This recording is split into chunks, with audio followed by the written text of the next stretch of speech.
क्या होगा जब कॉन्वेंट सिस्टर सेक्स के लिए भूखी प्यासी हो जाए और पागलों की तरह हरकत करने लगे। इस मूवी का नाम है द लिटिल आवर्स। ये है 1347 की इटली, जहाँ एक कॉन्वेंट ऑफ नन्स में 3 सिस्टर रहते हैं, फर्नांडा, जेनेवा और एलिसेंड्रा।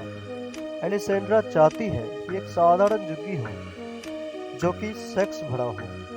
इसके पिता कहते हैं कि दहेज के लिए पैसा नहीं इकट्ठा कर पा रहा बेटी। इस कॉन्वेंट को फादर टॉमेसो चलाते हैं। फादर से ब्लेसिंग लेने के बाद वे सप्लाईज कलेक्ट करने जाते हैं। संभोग के अभाव ने उसे काफ़ी चिड़चिड़ा बना दिया है और वहीं वो गुस्सा माली पर निकालती है। माली इन सिस्टर्स की पीड़ाओं से, हर रोज की पीड़ा से परेशान होकर काम छोड़ देता है।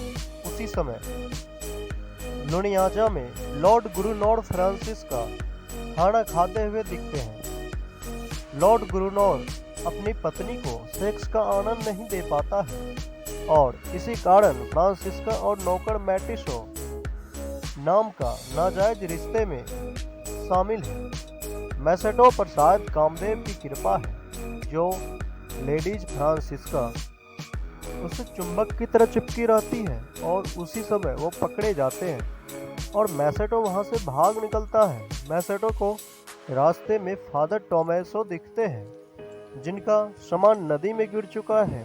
मोसेटो उनकी मदद करता है। मोसेटो का शुक्रिया अदा करने के लिए फादर मोसेटो को खाना और वाइन ऑफर करते हैं, जहां मोसेटो फादर के सामने अपने सारे पाप कन्फ्रेंस करता है। पर मेरे हिसाब से किसी जरूरतमंद को चरम सुख का आनंद देना तो एक पुण्य का काम है।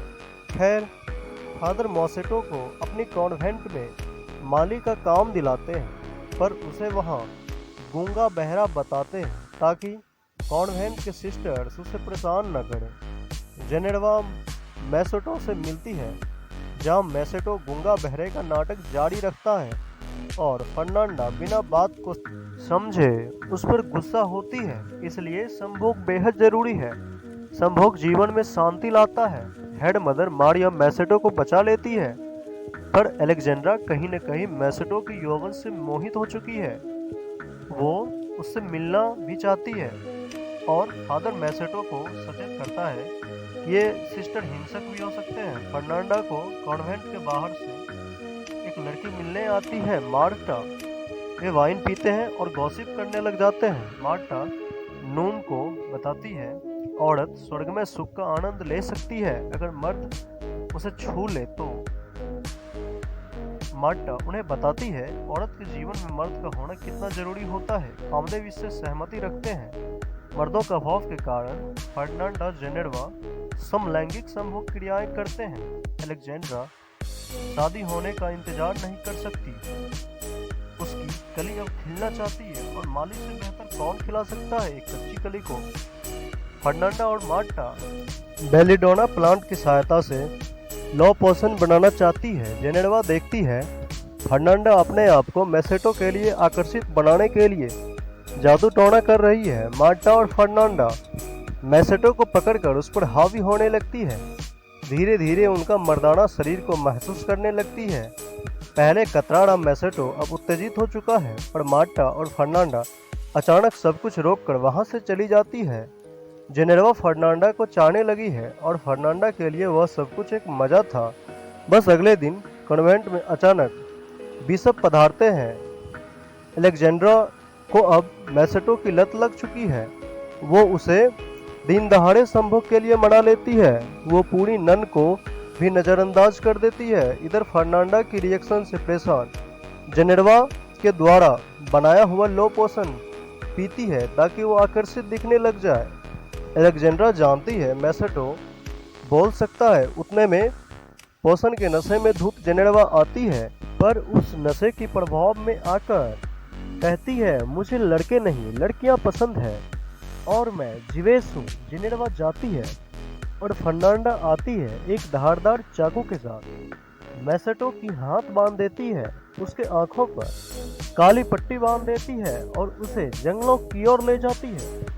वहीं अलेक्जेंड्रा और जेनेवा उसका पीछा करते हैं। वे देखते हैं फर्नांडा कुछ नग्न लड़कियों के साथ जादू टोने की प्रक्रिया को अंजाम दे रही है और देखकर लगता है मैसेटो की बलि चढ़ाई जाने वाली है। नग्न लड़कियों को देख जेनेरवा उत्तेजित हो जाती है और अपने कपड़े उतारकर उनकी ओर दौड़ती है। यहाँ प्रतिक्रिया इंटेंस होने लगती है और मार्टा फर्नांडा कहती है, ये तो बस एक प्रजनन रिचुअल है। मैसेटो को अपना अंत दिख रहा है और वे बोलने लग जाता है और प्राण की भीख मांगने लगता है। इतने में रिचुअल गिर जाता है। जेनेरवा वहां पहुंच जाती है। मार्टा और उसकी लड़ाई हो जाती है। मुझे नहीं लगता मैसेटो इसके बाद कुछ दिनों तक संभोग के बारे में सोचेगा। जेनेरवा कॉन्वेंट में पागलों की तरह भागती है और बिसेब को उसकी सीक्रेट बता देती है।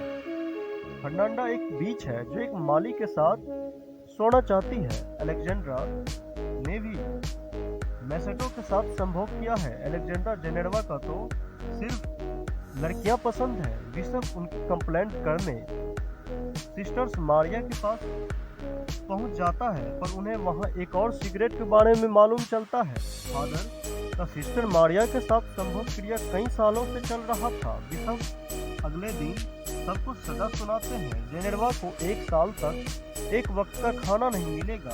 अलेक्जेंड्रा फर्नांडा को भी सजा सुनाई जाती है। फादर को मॉन्क बनने का आदेश मिलता है और मैसेटो को पुराने मालिक के पास सौंप दिया जाता है।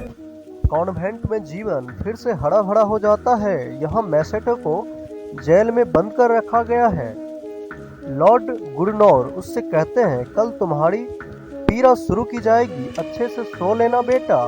लेकिन सिस्टर्स उसे बचाने वहां पहुंच जाते हैं। गार्ड को विचलित करके वे मैसेटो को वहां से बाहर निकालते हैं और भाग निकलने में कामयाब हो जाते हैं। और यहाँ सिस्टर मारिया जंगलों में फादर टोमेसे से मिलती है और अपने नए सफर पर चल पड़ते हैं, जहां उन्हें संभोग करने से कोई नहीं रोक सकता।